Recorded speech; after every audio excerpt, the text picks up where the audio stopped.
விசுவாசத்தில் பலவீனம் உள்ளவனை சேர்த்துக் கொள்ளுங்கள். பலவீனம் உள்ளவனை சேர்த்துக் கொள்ளுங்கள். சேர்த்துக் கொள்ளுங்கள். ஆனாலும் அவனுடைய மன ஐயங்களை குற்றமாய் நிர்ணயிக்காமல் இருங்கள். ஆனாலும் அவனுடைய மன ஐயங்களை குற்றமாய் நிர்ணயிக்க கூடாது. அப்படின்னா என்னது? நம்ம தீர்மானிக்க கூடாது. என்னுடைய பலவீனத்தை நீங்க என்னுடைய பலவீனத்தை நீங்க தீர்மானிக்க கூடாது. இவனா இவெல்லாம் வாழ மாட்டான், இவெல்லாம் படிக்க மாட்டான், இவனுக்கெல்லாம் ஏறாது, இவெல்லாம் சரியில்லை, இவெல்லாம் வேலை செய்ய மாட்டான், இவெல்லாம் சம்பாதிக்க மாட்டான்னு சொல்லி நீங்க என்ன பண்ண கூடாது? என்ன தீர்மானிக்க கூடாது. நான் உங்களை தீர்மானிக்க மாட்டேன். அப்படின்னா என்னது? தீர்மானிக்கிறது என்ன தெரியுமா? உங்களை குறையாய் நான் சொல்வது. எத்தனை பேர் கடவுள் புரியுதுங்களா நான் சொல்றது? வாழ்க்கை பூரா யாருன்னா என்ன இருக்க மாட்டாங்க, மக்கா இருக்க மாட்டாங்க, சோம்பேறியா இருக்க மாட்டாங்க. ஆனா நம்ம அது மேல என்ன தெரியுமா பண்றோம்? அவங்க மேல தவறான வார்த்தையை சுமக்கிறோம். ஆமென். நான் சொல்ல புரிஞ்சா? வாழ்க்கையில உருப்பட மாட்டேன்னா நம்முடைய நாவுல இருந்து நம்முடைய உள்ளத்துல இருந்து வந்து ஒருத்தர் மேல நான் பேசுறேன்னா அவங்க அந்த வார்த்தை கேட்ட உடனே ஆமா என் வாழ்க்கையில இது மேல எதுவுமே இல்லை, எதுவுமே நடக்காது. நம்ம பாராட்ட தெரியல. ஆனா என்னது? என்ன பண்ணக்கூடாதுங்க? சுமைய சுமக்க வைக்காதீங்க. புரியுதுங்களா? பாராட்டுறது வேணாம், யாரையும் வாழ்த்துறது வேணாம். ஆனா நம்ம சாபத்தின் வார்த்தையில சுமக்க வைக்காதீங்க நம்ம ஜனங்களை. நம்மள யாரு சொல்லுங்களேன்? விசுவாசிகள் தானே. இந்த விசுவாசியுடைய நாவுல இருந்து தேவன் என்ன வச்சிருக்காரு? இந்த நாவுல என்னமா? ஜீவனும் மரணம் வைத்திருக்கிறார். ஜீவன் என்னது? ஆசீர்வாதத்தின் வார்த்தை. கரெக்டா? அப்படின்னா என்னது? ஒருத்தரை இந்த நாவால கொல்ல முடியும். இந்த நாவால ஒருத்தரை சபிக்க முடியும். இந்த நாவால ஒருத்தரை என்ன பண்ண முடியும்? ஒண்ணுமே இல்லாத ஏழ்மை ஆக்க முடியும். இந்த நாவால குடும்பத்தை பிரிக்க முடியும். இந்த நாவால சாபத்தை உங்க குடும்பத்தை நிக்க முடியும். ஆமென். கரெக்டா? அதே நேரத்துல உலகம் சொல்லல, நம்முடைய வேதம் மாத்திரம் தான் சொல்லுகிறது இந்த நாவால உங்களுக்கு ஜீவனை தர முடியும். அந்த அளவுக்கு தேவன் உங்களை ஆசீர்வதித்து வைத்திருக்கிறார். ஆனா அதுக்கு மாறாக நம்ம என்ன திரும்ப பேசிட்டு இருக்கிறோம்? தோல்வி, சாபம், மரணத்தை பேசிட்டு இருக்கோம். ஆனா இந்த நாவுல இருந்து ஜீவனை தரும் அளவுக்கு தேவன் வார்த்தையை வச்சிருக்காங்க. உங்களால விசுவாசிக்க முடியுமா? ஏன் நம்ம எப்ப இருந்தாலும் ஒரு தோல்வியான வார்த்தையை பேசிட்டு இருக்கோம், எப்ப இருந்தாலும் ஒரு சோகமான வார்த்தையை பேசிட்டு இருக்கோம், எப்ப இருந்தாலும் ஆகல, ஆவாது, ஆவாது, ஆவாது, ஆகல, ஆவாது, முடியாது, இப்படியே பேசினா எப்ப ஆவோன்னு நீங்க சொல்வீங்க? ஆமென். எப்ப எனக்கு தேவன் ஆசீர்வதித்தார் சொல்ல போறீங்க? தேவன் ஆசீர்வாதத்தை கொடுத்து ஆவல, நடக்கல, முடியாது, இப்படியே சொன்னா தேவன் இருக்கிறது என்ன திரும்ப பண்ணுவாரு? வாசிக்கிறீங்களா? மத்தேயு எழுதின சுவிசேஷம் எடுத்து வாசிங்க. நான் வசனத்தெல்லாம் சொல்லணும் அவசியமே இல்லை. வாசிக்க நீங்க எல்லாம் ரொம்ப தேர்ந்தவர்கள், வேதத்தை வாசிச்சிருக்கீங்க, வேதத்தை முடிச்சிருக்கீங்க, கூட முடிச்சிருக்கீங்க. ஆமென். அப்ப வசனம் எல்லாம் உங்களுக்கு நல்லா தெரியணுமா இல்லையா? எங்க வாசிக்கிறீங்க? அதிகாரத்தை சொல்லட்டுமா? 25வது அதிகாரம் 13ல என்னன்னா அது மேல ஒரு சம்பவத்தை முடிக்கிறாரு. மேல ஒரு சம்பவம் என்னன்னா, என்ன சம்பவம் அது? 5 கன்னிகைகள், 5 கன்னிகைகள் குறைச்சிட்டீங்க. இந்த 5 கன்னிகைன்னா இன்னைக்கு எந்த கன்னிகையில இருக்கீங்க? புத்தி உள்ள இருக்கீங்களா? புத்தி உள்ள ஸ்திரீக்குள்ள இருக்கீங்களா? போயிடுவீங்களா பரலோகத்துக்கு? தோத்திரம் போக மாட்டீங்களா? போவீங்களா? தோத்திரம் அதுக்குன்னா போங்க. சர்ச்சுக்கு வரலன்னா போ, அங்கன்னா போங்க. ஆமென். சர்ச்சுக்கு எந்த ஊழியத்துக்கு வரணும்னு ஒன்னும் அவசியம் இல்லை. அட்லீஸ்ட் இதுக்காக பேசப்பட்டு உங்க பரிசுத்தம், உங்களுடைய விசுவாசத்தை காத்துக் கொள்ளுங்க. சரியா? உங்க விசுவாசம் கண்டிப்பா கடைசி வரைக்கும் இருக்கணும். உங்களுடைய பரிசுத்தத்தை கடைசி வரைக்கும் பாதுகாத்துக் கொள்ளுங்க. கர்த்தருடைய வார்த்தை தினந்தோறும் வாசிங்க. கர்த்தருடைய வார்த்தை என்ன சொல்லுது அது மாதிரி கீழ்ப்படிங்க. போன வாரத்துல இதே வசனத்தை நம்ம வாசிச்சது என்ன 14:1 இதான் இந்த போட்டிருக்குல்ல, மனசுல வச்சுக்குங்க. ஏன் சொன்ன, எதுக்கு சொன்ன, எதுக்கு ஆவியானவர் நமக்கு பேசுகிறார் சொல்லி நல்ல தியானம் பண்ணு. வீட்டுல போயிட்டு மறந்துடாதீங்க. அதனாலதான் ஒரே வசனத்தை மறுபடியும் மீண்டும் மீண்டும் மீண்டும் ஏன் உங்களுக்கு வாசி காட்டுறேன்னா, மறக்க கூடாது. எப்படியாச்சும் நம்முடைய வாழ்க்கை, நம்முடைய குணங்களை மாத்திக்கணும். கொஞ்சம் மாத்திக்கங்க, சரிங்களா? கொஞ்சம் அதை ஏத்துங்க. 1 மணி நேரம் பேசுறது, 1 மணி நேரம் வார்த்தையை நம்மளால ஏத்துக்க முடியாது. அதுல 5 நிமிஷம் வார்த்தை ஒவ்வொருத்தருக்குள்ளாக போகும். இந்த 5 நிமிஷம் ஏதாச்சும் ஒரு 5 நிமிஷம் பேசுற பாருங்க, அந்த வார்த்தை உள்ள போகும். அந்த வார்த்தையை வச்சுட்டு 1 வாரத்துக்கு வாழ ஆரம்பிங்க. அப்பதான் உங்க வாழ்க்கை மாறும். அப்பதான் வாழ்க்கையில தேவன் இருப்பார். ஆசீர்வாதங்களை பார்க்க முடியும், நன்மைகளை பார்க்க முடியும், கிருபைகளை பார்க்க முடியும், தேவனோடு நடக்க முடியும், தேவனுடைய பிரசனத்தை உணர முடியும், தேவனுடைய அபிஷேகத்தை உணர முடியும், தேவனுடைய வார்த்தையை கேட்க முடியும், தேவனுடைய சத்தத்தை நீங்க கேட்க முடியும். தேவன் சொல்லுவார், நீ நடன்னு சொல்லுவாரு, அது போல நீங்க நடக்க முடியும். தீர்க்க தரிசனமா சொல்லுவார், போ, செய்யு, எடு, பேசுன்னு சொல்லுவார், நீங்க அது போல நடக்க முடியும். ஆனா அதுக்கெல்லாம் மூல காரணம் எங்க தெரியுமா? நீங்கள் வேதத்தை வாசிக்காமல் கர்த்தருடைய வார்த்தை நீங்க ஞாயிற்றுக்கிழமை கேட்கறீங்க பாருங்க. இந்த காதை கேட்டு இந்த காதை விட்டுட்டு போயிட்டீங்கன்னா ஆசீர்வாதங்களே கிடைக்காது. ஆமென். இப்ப வாசிங்க 13வது வசனத்தை வாசிங்க. மனுஷகுமாரன் வரும் நாளையாவது, நாளிகையாவது நீங்கள் அறியாதிருக்கிறபடியால் விழித்திருங்கள். அறியாதிருக்கிறபடியால் விழித்திருங்கள். மனுஷகுமாரன் எப்ப வருவாரு? நமக்கு தெரியாது. அப்ப நீங்க தான் சொல்லுங்க எப்ப வருவாருன்னு. போட்டிருக்காங்க, தெரியாது நமக்கு. புரியுதுங்களா? அதுதான் டிவில தான் யாரும் உளறான்னு போயிட்டு அவங்க எல்லாம் போய் கேட்டு கிடக்காதீங்க. அவரு எம்டி ஜெகன் சொன்னாலும் சரி, என்னது பீஸ் டிவி, என்னது ஏஞ்சல் டிவி சொன்னாலும் சரி, அதெல்லாம் நம்பாதீங்க. ஏன்னா நமக்கு தெரியாது. நமக்கு தெரியாது எதுக்கு சும்மா போய் நோண்டி சொல்லுங்க பாப்போம். புரியுதா? தேவகுமாரன் எப்ப வருவாருன்னு சொல்லி யாருக்குமே தெரியாது.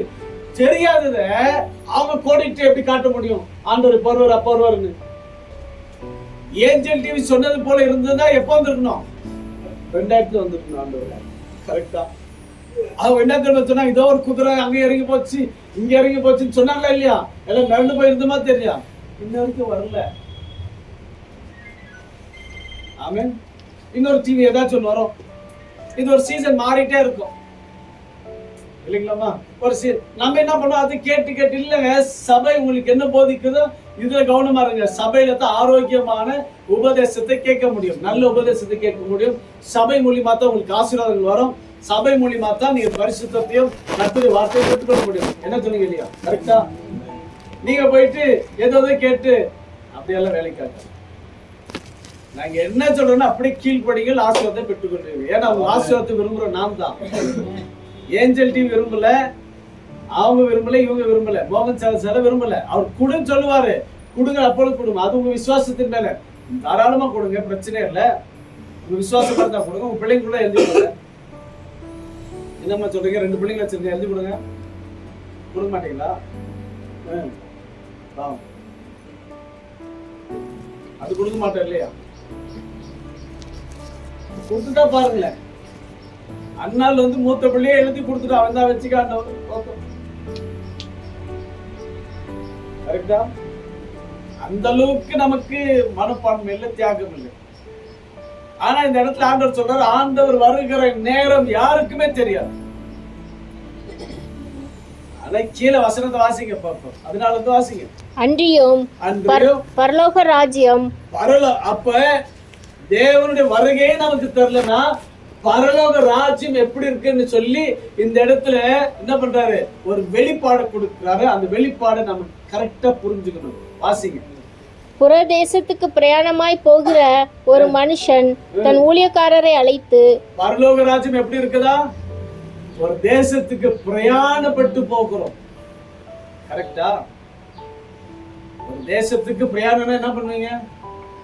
எல்லாருக்கும் ஊருக்கு போற அனுபவங்கள் இருக்கா? விளங்குதா? அப்ப அந்த வீட்டுக்குடைய பிரயாணம் என்ன பண்றோம்னா எல்லாத்தையும் ஆயத்தப்படுத்துறோம். நமக்கு தெரியும். அது அதே போலதான் பரலோக ராஜ்யம் கூட அப்படிதான் இருக்கு. இப்ப பரலோகத்துக்காக போறதுக்கு நம்ம பிரயாணத்தை ஆரம்பிச்சுட்டோம். என்னைக்கு நீங்க ஞானஸ்தானம் எடுத்தீங்களோ அன்னைக்கே பிரயாணத்தை ஆரம்பிச்சிட்டீங்க. அப்ப பிரயாணத்தை நீங்க ஆரம்பிச்சிட்ட பிறகு ஒவ்வொரு நாளும் உங்களுக்கு என்னென்ன தேவையோ, பரலோகத்துக்கு உண்டான காரியம் என்னென்ன தேவையோ அதெல்லாம் நீங்க ரெடி பண்ணினே இருக்கணும். ஆமாவா இல்லையா? அது நம்ம ரெடி பண்ணாதனாலதான் சபை இன்னும் இங்கே இருக்குது. இன்னும் நம்ம ரெடி பண்ணிக்கல அப்படின்னா அது உங்களே நீங்கள் ஆயத்தப்படுத்திக்கல. அப்ப கீழே அந்த பிரயாணத்தை சொல்லிட்டு கீழே சொல்லுகிறது 15வது வசனத்துல ஒருத்தனுக்கு 5 தாலந்து கொடுத்தார், இன்னொருத்தருக்கு 2 தாலந்தை கொடுத்தார், இன்னொருத்தனுக்கு 1 தாலந்தை கொடுத்தார். என்னது தாலந்து கொடுத்தாருன்னா இந்த பிரயாணத்துக்கு போகிறதுக்கு இதெல்லாம் உங்களுக்கு யூஸ் ஆகும். என்ன சொல்லுங்க, ஒருத்தனுக்கு 5 தாலந்து, இன்னொருத்தருக்கு 2 தாலந்து, இன்னொருக்கு 1 தாலந்து. ஏன் கொடுத்தாருன்னா நம்முடைய பிரயாணத்துல நம்ம ஆயத்தமா இருக்கிற பார்த்தீங்களா, இந்த தாலந்து நமக்கு பிரயோஜனமா இருக்கும்னு சொல்லி தான் கொடுப்போம். உங்களுக்கு யூஸ்ஃபுல்லா இருக்கும்.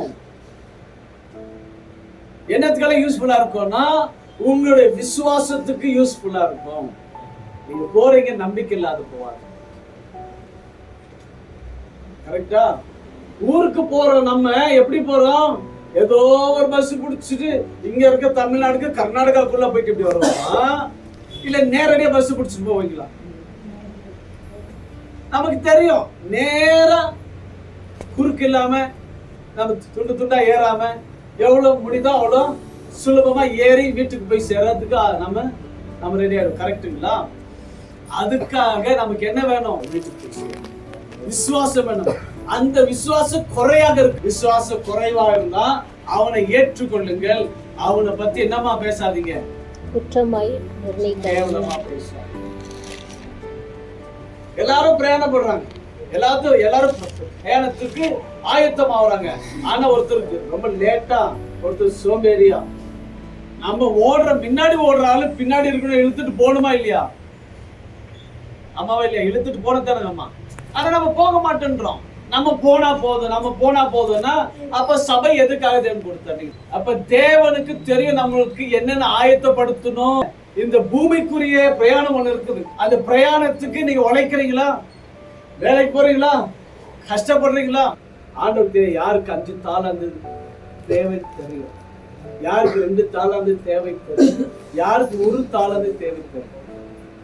ஆண்டவர் அது பிரகாரத்தான் தேவன் நமக்கு வருமானத்தை கொடுக்கிறார், சம்பளத்தை கொடுக்கிறார். நம்ம என்ன பண்றோம்?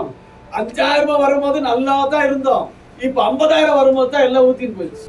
நம்ம தேவன் எதுக்கு கொடுக்கிற நமக்கு அந்த அறிவு இல்லாம இருக்கிறோம். நம்ம தேவன் எதுக்கு எனக்கு 50,000 ரூபாய் கொடுத்திருக்காரு? ரொம்ப வசதியா வாழ்றாங்க. நம்ம என்ன பண்றோம்? அப்பதான் போயிட்டு எல்லாம் கை வைக்கிறோம். காலி இல்லைங்களா இல்லையா? கரெக்டா? அப்பதான் இல்லங்க 5000 ரூபாய் இருந்த வசதி, அந்த வசதி போதும். நம்ம வாழ்க்கை பூரா 5000 ரூபாய் சம்பாதிச்சுட்டு மத்த பணத்தை சேமிப்போனா அந்த எண்ணமே இல்லை. அப்ப தேவன் கொடுக்கிற தாளாந்து நமக்கு தெரியும். ஏன் நம்ம கடன் பண்றோம்? எதுக்கு கடன் வாங்குறோம் சொல்லுங்க? பற்றாக்குறை, நம்மளால முடியல வாங்குறோம். அப்படின்னா என்னது? நம்முடைய வருமானம் இருக்குது, ஆனா அது போதுமா இல்ல. அதனால என்ன பண்றோம்? போயிட்டு எக்ஸ்ட்ரா வாங்கணும். சரி கட்டி கரெக்டா வாழ்றதுக்காக தான் தேவன் இதெல்லாம் நமக்கு செய்கிறார். நாம் இதெல்லாம் புரிந்து கொள்ளணும். ஆமென். நம்ம ஓடுற பிரயாணத்துக்கு, பரலோக பிரயாணத்திற்கும் தேவன் கொடுக்கிற ஆசீர்வாதங்கள், அபிஷேகங்கள், பரிசுத்தங்கள், விசுவாசங்கள் எல்லாம் தேவை. இதை நம்ம என்ன பண்ணக்கூடாது?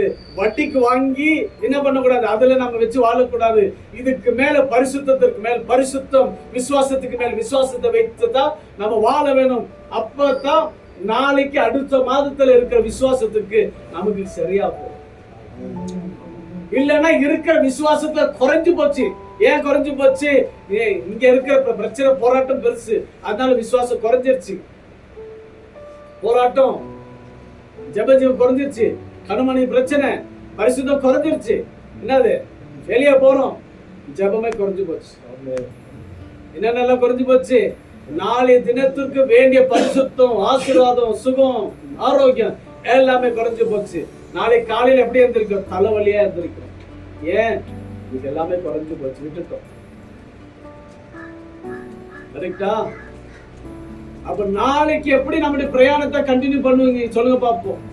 அதனாலதான் என்ன பண்றோம்னா வாழ்க்கையை வெறுத்து போயிட்டு ஆசீர்வாதத்திற்கு பதிலாக மரணத்தையே பேசுகிறோம். நம்ம விளங்குதுங்களா? ஆசீர்வாதத்தை விட்டுட்டு ஏன் எனக்கு இப்படி ஆயி போச்சுன்னு சொல்லி யோசிக்காம, ஏன் என்னோட விசுவாசத்தை நான் விட்டுட்டேன் யோசிக்காம, ஏன் ஜெப ஜீவிதத்தை விட்டுட்டேன் யோசிக்காம, ஏன் வேதத்தை வாசிக்கிறத விட்டுட்டேன் யோசிக்காம நம்ம என்ன பண்றோம்னா ஐயோ போச்சேன்னு சொல்லி அந்த போனதே நம்ம யோசிச்சுட்டு நமக்கு மேல ஒரு சாபத்தை கொட்டிக்கிறோம். நம்ம பிள்ளைங்க மேல ஒரு சாபத்தை கொட்டுறோம். கணவன் மேல ஒரு சாபம், மனைவி மேல ஒரு சாபம், குடும்பத்தின் மேல ஒரு சாபம். எங்க வருது? எனக்குள்ள இருந்து வருது. யாரு காரணம்? நான் தான் காரணம். காலையில எந்திரிச்ச உடனே என்ன பண்ணும்? ஆண்டவரேப்பா, நான் நேற்று தினம் எல்லாம் இப்படி கழிஞ்சு போச்சு, இப்படி நான் போயிட்டேன், இன்னைக்கு ஆகிலும் அதை சரிப்படுத்திக் கொள்ள என் கிருபை பாராட்டினா தேவன் உங்களுக்கு சரிப்படுத்தாமல் போகுவாரா? அதனாலதான் 5 தாலந்து கொடுத்தேன்னு சொல்றான். அப்பா 5 தாலந்து கொடுத்தீங்க, நான் வீணாக்கல, இத்த நான் ரெட்டத்தனியாக மாத்தி இருக்கிறேன். அதையும் எப்படி தெரியுமா ரெட்டத்தனியா மாத்தி இருக்கிறான்னா, அந்த உழைப்புல பரிசுத்தம் இருந்திருக்கு, உண்மை இருந்திருக்குது, நேர்மை இருந்திருக்குது, ஆசீர்வாதங்கள் இருந்திருக்குது. 21வது வசனத்தை வாசிங்கள். அவனுடைய எஜமான் அவனை நோக்கி நல்லது நல்லது உத்தமமும் உண்மையும் உள்ள ஊழியக்காரனே. பிசினஸ் பண்றவன் உத்தமனாக இருந்து உண்மையாக இருந்து பிசினஸ் பண்ணி சம்பாதிச்சுட்டான். போன மாசம் 5,000 ரூபாய் இருந்துச்சு, இப்ப 10,000 ரூபாய் நான் மாத்திட்டேன். அந்த 10,000 ரூபாய் மாத்துறதுக்கு என்கிட்ட நேர்மை இருந்துச்சு, பரிசுத்தம் இருந்துச்சு, விசுவாசம் இருந்துச்சு, ஆமென், ஜெபம் இருந்துச்சு. தேவன் என்னோடு கூட இருக்கிறார், என்னால கை நிறைய சம்பாதிக்க முடியும். ஹல்லேலூயா, ஆமென். அதனாலதான் தேவனுக்கு கொடுக்க வேண்டியதெல்லாம் கொடுக்கணும். நான் இந்த முறை பணத்தை சொல்லல, அப்ப பணத்தை சொன்னேன். இப்ப என்ன சொல்றேன்னா, தேவனுக்கு கொடுக்க வேண்டியது உங்க ஜெபம், உங்களே நீங்க கொடுக்கணும். உங்க நேரத்தை கொடுங்க, உங்க விசுவாசமான வார்த்தையை கொடுங்க. ஆமென். எத்தனை பேர் புரியுது? விசுவாசமான வார்த்தை கொடுக்கலன்னா உங்களுக்குள்ளாக உங்க விசுவாசத்தை முதலாவது நீங்க உங்களை தாழ்த்திக்கிறீங்க. உங்களையே நீங்க பாராட்டிக்கலன்னா உங்க விசுவாசத்தை எப்படி நீங்க விசுவாசத்தை வளர முடியும்? எப்படி இன்னொருத்தரை நீங்க சேர்த்துக்கிறீங்க சொல்லுங்க பாப்போம். அப்ப இந்த 2 பிரயாணத்தை, உலகத்தின் பிரயாணமும் சரி பரலோகத்தின் பிரயாணம் சரி, ஒரே போலதான் இருக்கு. இந்த பிரயாணத்தை என்ன பண்ணுமா? உண்மையும் உத்தமமாக இருக்கணும், 2லயும். சரியா? அப்ப என்ன சொல்றாரு? கீழே வாசிங்க. கொஞ்சத்திலே உண்மையா இருந்தாய், அநேகத்தின் மேல் உன்னை அதிகாரியாக வைப்பேன், எஜமானுடைய சந்தோஷத்துக்குள் பிரவேசி என்றான். ஆமென். அப்ப என்ன சொல்றாரா? நம்ம கொஞ்சத்துல உண்மையா இருந்துட்டா, கொஞ்சம் சம்பாதனை, கொஞ்சம் பிசினஸ் பண்றேன், கொஞ்சம் வருமானம் வருது, அதுல உண்மையா இருந்துட்டேன், ஆண்டவர் கொடுக்கறதுலயும் எங்க குடும்பத்துக்கு கொடுக்கலையும் நான் உண்மையா இருந்துட்டேன். அவர் என்ன தெரியுமா பண்ணாரு?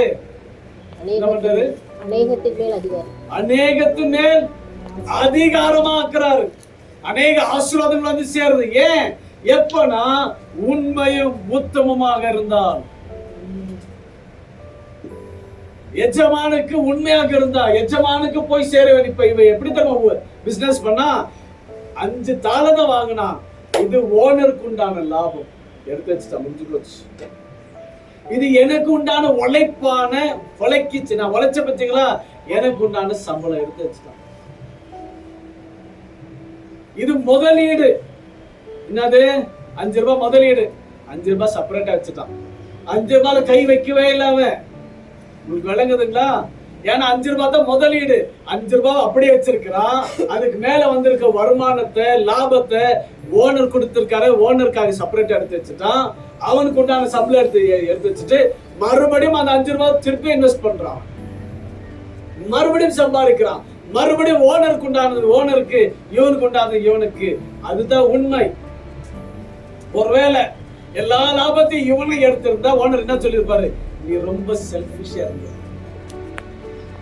நீ சுயமா இருந்திருக்க, அதனால உன்னை ஆஸ்வதிக்க மாட்டேன்னு சொல்லுவாரு. அதனாலதான் ஓனர் வந்த உடனே என்ன பண்ணாரு? தயா உன் லாபத்தை எடுத்துக்கொன்னு சொல்லி. ஆமென், ஹல்லேலூயா. 20வது வசனத்தை வாசிங்க. அப்பொழுது 5 தாலந்தை வாங்கினவன் வேறு 5 தாலந்தை கொண்டு வந்து, ஆண்டவனே 5 தாளந்தை என்னிடத்தில் ஒப்புவித்தீரே, அவைகளை கொண்டு இதோ வேறு 5 தாளந்தை சம்பாதித்தேன் என்றான். புரியுதுங்களா? நான் சொன்னது 5 தாளந்து கொடுத்த உடனே 5 தாளந்துக்கு உண்டான லாபத்தை சம்பாதித்தான்.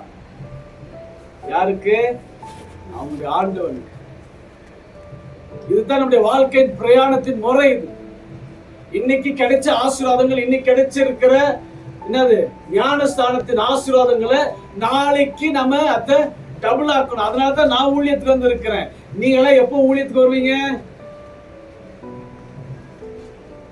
ஆமென். எப்ப விசுவாச ஜீவிதத்துல நீங்க நிற்பீங்க, எப்ப சாட்சி மேல சாட்சி சொல்வீங்க, இதுதான் நீங்க சம்பாதிக்க வேண்டியது. புரியுதுங்களா? இல்ல வாழ்க்கை பூரா இப்படியே இருக்கிற இப்படி விசுவாசனா, இந்த விசுவாசத்தை தேவன் எதிர்பார்க்கல. இந்த விசுவாச ஜீவிதத்தை தேவன் எதிர்பார்க்கல. உங்களுக்கு மேலான விசுவாசத்தை எதிர்பார்க்கிறாரு. இன்னும் ஆசீர்வதிக்கப்பட்ட விசுவாசத்தை எதிர்பார்க்கிறாரு. இன்னும் பரிசுத்தத்தின் மேல் பரிசுத்தத்தை தேவன் எதிர்பார்க்கிறாருன்னா, நம்ம அதற்காக உண்மையாக இல்லை, உத்தமமாக இல்லை, என்னுடைய வாழ்க்கையின் பிரயாணத்துல உண்மை இல்லை, அதனாலதான் நம்ம ஆசீர்வதிக்கப்பட மாட்டோம். சரி, என்னுடைய ஆவிக்குரிய வாழ்க்கை தான் அப்படி இருக்குன்னா, குடும்ப வாழ்க்கையில கூட அப்படித்தானே பண்றோம். எத்தனை பேருக்கு விளங்குது? குடும்ப வாழ்க்கையில கூட அப்படித்தான் இருக்கிறோம். அதனாலதான் நம்முடைய வருமானங்கள் ஆசீர்வதிக்கப்பட மாட்டேங்குது. குடும்பத்தை பத்தி தான் நான் பேசுறேன். குடும்பத்துல தேவையில்லாத வாக்குவாதங்கள், கணவன் மனைவி நீங்க பேசாம இருக்கிறீங்களா, சண்டை போட்டுக்கிறீங்களா? நான் சொல்றது பத்தி தானே நம்ம என்ன செய்ய போறோம்? என்னங்கம்மா, கரெக்டுங்களா? நம்ம என்ன செய்ய போறோம்? இப்ப இவ்வளவு காரியத்தை சொல்லிட்டேன். அப்ப நம்ம என்ன செய்யல, என்ன மாத்திக்க போறோம்? நம்ம முதல் காரியம் என்ன மாத்த போறோம்? நம்ம பேச்சு வார்த்தை, அவமானமான வார்த்தை, கீழ்த்தரமான வார்த்தை, ஒருத்தரை வெட்கப்படுத்துறது, ஒருத்தர் அவமானப்படுத்துறது, ஒருத்தர் கீழ்த்தரமாக்குற வார்த்தை எல்லாம் நம்ம நாவல வரக்கூடாது. முதல் மாத்திக்கணும். தோல்வியான வார்த்தை பேசாதீங்க. இல்லங்க உருப்படாதுங்க, வேலைக்கு ஆகாதுங்க, வராது போவாது, அதெல்லாம் வார்த்தையை விட்டுருங்க. இன்னில இருந்து மாத்திக்கங்க. நல்ல அழகான ஆராதனை இன்னைக்கு. உண்மைக்குதான் நமக்கு ஜெயத்தை கொடுக்கிற ஆராதனை. ஆமென். எனக்கு தெரியாது நான் அந்த வசனத்தை பேச சொல்லி. ஆமென். அவருக்கு தெரியாது இந்த அவருக்கு எத்தனை பாடல் எனக்கு தெரியாது. நான் வசனத்தை பேசுற அவருக்கு தெரியாது. ஆனா தேவ ஆவியானவர் இணைத்து பேசுகிறாரு, ஊழியம் செய்கிறாரு. இப்ப ஆவியானவர் இங்க இருக்கிறார். இல்லன்னா உங்களுக்கு ஜெயத்தை கொடுக்கிற என்னது ஒரு ஜெயத்தின் பாடல் பாடி இருக்க மாட்டாங்க. இல்ல உங்களுக்கு ஜெயத்தை கொடுக்கிற வசனத்தை நான் பேசியிருக்க மாட்டேன். ஆமென். அல்லேலூயா. அப்ப நீங்க என்ன பண்ண, முதல் காரியம் என்ன பண்ணாங்கன்னா, முறுமுறுக்காதீங்க, வேதனை அடைய கூடாது. தோல்வினா தோல்வி விட்டு தள்ளிட்டு ஜெயத்தை பார்க்க ஆரம்பிங்க. ஆமென். ஆமென்.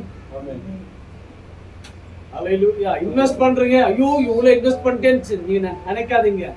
லாபத்து வரும், லாபத்தை சம்பாதிப்பேன், நான் ஆசீர்வதிக்குவேன் சொல்லி அந்த ஆசீர்வாதத்தை எண்ணி நீங்க பிசினஸ் பண்ணுங்க.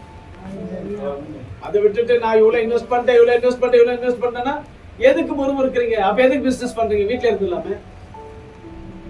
கரெக்டா? அல்லேலூயா. அப்ப முதலாவது நீங்க மாற்ற வேண்டியது உங்களுடைய தாழ்வான பேச்சுகள். அடுத்தது என்ன நீங்க சரி பார்க்கணும்னா, நீங்கள் கர்த்தருக்கு முன்னாடி உங்களுடைய உலகத்தின் பிரயாணம் கடைசி மூச்சு வரைக்கும் உண்மையும் உத்தமமாக இருக்க கற்றுக்கொள்ளுங்க. பரலோகத்துக்கு உண்டான விசுவாசத்தை காத்துக்கொள்ளணும், பரிசுத்தத்தை காத்துக்கொள்ளணும். அப்பதான் பரலோகம் ஆண்டவர் எப்ப வராருன்னு தெரியாது. நம்ம ஜீவனுடைய நாட்கள் ஆண்டவர் வரும்போது ஆண்டவர் இடத்துல போய் சொல்லுவோம். உங்க உலகத்தின் பிரயாணத்துல உண்மையா இருந்தா 5 தாளாந்தோடு கூட 5 நீங்க சேர்க்க முடியும். இல்ல 5 தாளாந்தோடு சேர்க்க முடியலன்னா எல்லாமே போயிடும். இதெல்லாம் நீங்க சரி பார்த்தோம்னா, இதெல்லாம் சரி படுத்திக் கொள்ளணும். இந்த வாரத்தை சரிப்படுத்தீங்கன்னா அடுத்த வாரத்துல வந்து சாட்சி சொல்லுங்க, என் குடும்பத்தை சந்தோஷமா இருந்தேன், என் பிசினஸ்ல ஆசீர்வதிக்கப்பட்டேன், என் வேலை இடத்துல ஆசீர்வதிக்கப்பட்டேன்னு சொல்லி நீங்க அடுத்த வாரம் வந்து சாட்சி சொல்லுங்க. சொல்வீங்களா? இந்த குடும்பத்தையும் சாட்சி சொல்லணும், வேலை சாட்சி சொல்லணும், பிசினஸ் சாட்சி சொல்லணும். அடுத்த வாரம் வந்து சாட்சி வரைக்கும் கண்டிப்பா சொல்லணும். அல்லேலூயா. இல்லன்னா வசனத்தை பேசி பிரயோஜனம் இல்லை. நாம டாட்டு போட்டு பேசி நீ மாட்டோம் என்ன நல்லா இருந்துச்சுன்னா அது தேவையில்லை. It's not necessary. என்ன தேவை? நம்ம சரி பண்ணிக்கிட்டு அடுத்த வாரத்துக்குள்ளாக அதனுடைய ஆசை வந்துச்சுன்னா கண்டினியூ பண்ணுங்க. அப்படி கண்டினியூ பண்ணும் போது அதுக்குண்டான பலனை தேவன் இந்த இடத்துல பேசுவார். பலனுள்ள வார்த்தை பேசுவார், உங்க உயர்த்துக்கிற வார்த்தை பேசுவார். அது கூட சேர்த்துக்கு, அது லாபம். இங்க வரீங்க, லாபத்தை சம்பாதிச்சுக்க, இங்க கூட வச்சுக்கீங்க. கரெக்டா? இங்க ஏன் வரீங்கன்னா லாபத்தை சம்பாதிக்க, கர்த்தருடைய வார்த்தை என்ற லாபத்தை சம்பாதிக்க வர்றீங்க. உங்களுடைய ஆரோக்கியமாக இருக்கட்டும், உங்க சுகமாக இருக்கட்டும், உங்க லாபமாக இருக்கட்டும், என்ன வேணாலும் இங்க இருந்து வருகிறதெல்லாம் உங்களுக்கு லாபம். இது நஷ்டம் இல்லை. இது எடுத்து உங்க குடும்பத்துல வாழ்க்கையில நீங்க யூஸ் பண்ணும் போது, போன வாரத்துல லாபத்தை சம்பாதிச்சீங்க, இந்த வாரத்துல அதுக்குண்டான லாபத்தை சேர்த்து கொள்வீங்க. போன வாரம் 5 தாளாந்து, இந்த வாரத்துல இந்த வார்த்தை கேட்டீங்க பாருங்களேன், இன்னொரு 5 தாளாந்து கூட்டி சேர்த்து. இன்னும் நஷ்டமா என்னாதீங்க. அல்லேலூயா. எத்தனை பேருக்கு விளங்குச்சு? அதனால இதெல்லாம் மாத்திக்கீங்க. அடுத்த வாரத்துல நல்ல ஒரு சாட்சி கேட்க முடியும்.